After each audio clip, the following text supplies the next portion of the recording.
He says, do not make yourselves unclean by any of these things.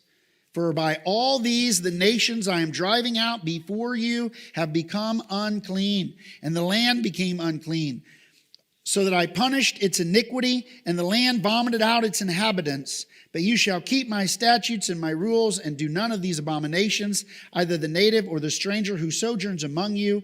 For the people of the land who were before you did all these abominations, so that the land became unclean, lest the land vomit you out when you make it unclean, as it vomited out the nation that was before you. Now, I neglected, I tapped my next slide, and I forgot I was going to Leviticus. Leviticus 18 is like Deuteronomy 18. Deuteronomy 18 is going to warn about witchcraft in particular, spiritism.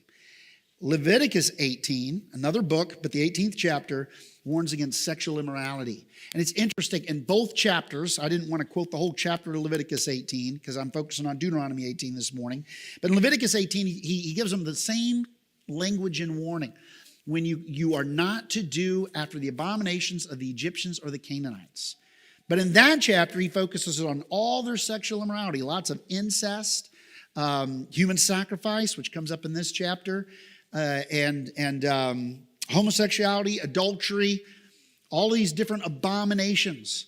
And he says, don't let that in you. He said, because of all these abominations, they're called abominations, same word, abominations in both texts, the land vomits out its inhabitants. And we know why we vomit. We vomit because your body's trying to get rid of a toxin. And you say, this is a toxin. And your body should vomit it out. It's a poison that's in you. Your body needs to get rid of it. That's why you get the flu or something, and it's coming out one end or the other. Your body's going to get rid of it, because if it doesn't get rid of it, it will kill you. And so it is. These abominations, he says, don't do after the abominations of the lands from whom you came, or the land will vomit you out like it vomited them out. Again, last week I talked about how the Old Testament covenant to Israel wasn't unconditional. They were told that there were certain unconditional promises made in the Old Covenant to Abraham. I acknowledge that. But in terms of possession of the land, he said, if you don't keep the covenant, if you fall into the sexual immorality of these nations that are around you, the land itself will vomit you out. And that's what happens in Israel's history. They fall into idolatry, they serve other gods, and God removes them from the land. And before he moved them with the foreign power, before that, the land would go through famines and pestilence. He brought in locusts, he brought in various things to chastise them, to tell them, listen, you're breaking the covenant, and there's consequences. Because God keeps his word. God keeps his word. Not just on the promises, but on the consequences, the sanctions. He told him, if you disobey me, these chastisements will come upon you. Deuteronomy 18, 28. And here he tells them that they practice these things, and if you practice the same things, the land is going to kick you out just like it vomited them out. So don't do it. God has called his people to be a holy people. It's not for professionals. It's for you. It's for me. We're called to be saints. We're called to be holy. In this life, right now, we're called to be holy. So back to Deuteronomy 18, verse 10. There shall not be found among you anyone who burns his son or his daughter as an offering. Anyone who practices divination or tells fortunes or interprets omens, or a sorcerer or a charmer or a medium or a necromancer, or one who inquires of the dead.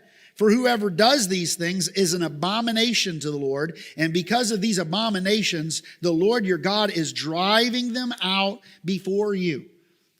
It wasn't that God didn't like their ethnicity. Whatever color of skin the Canaanites were, that wasn't the issue. It wasn't he didn't like their language. In fact, he gave all the nations their languages at Babylon originally.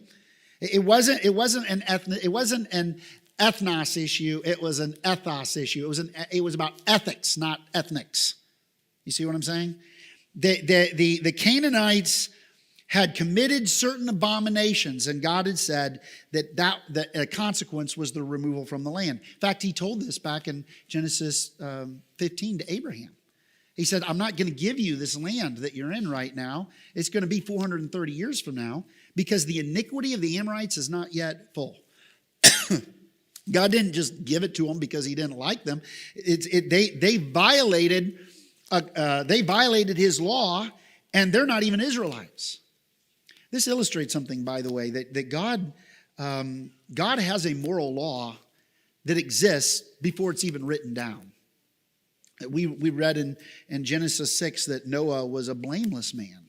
He walked before the Lord. Well, he didn't even have the law of Moses. He didn't have the benefit of the scripture.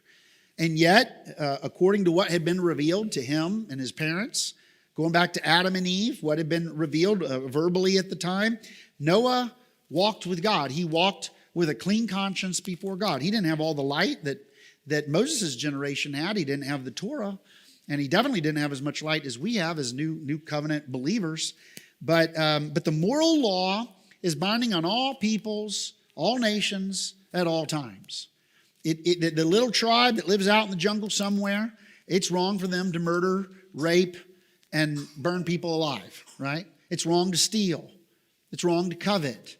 And all the nations have a moral law. It's written on our conscience. We know it's wrong to steal. We don't like to be stolen from. We know it's wrong to murder. We don't want to be murdered.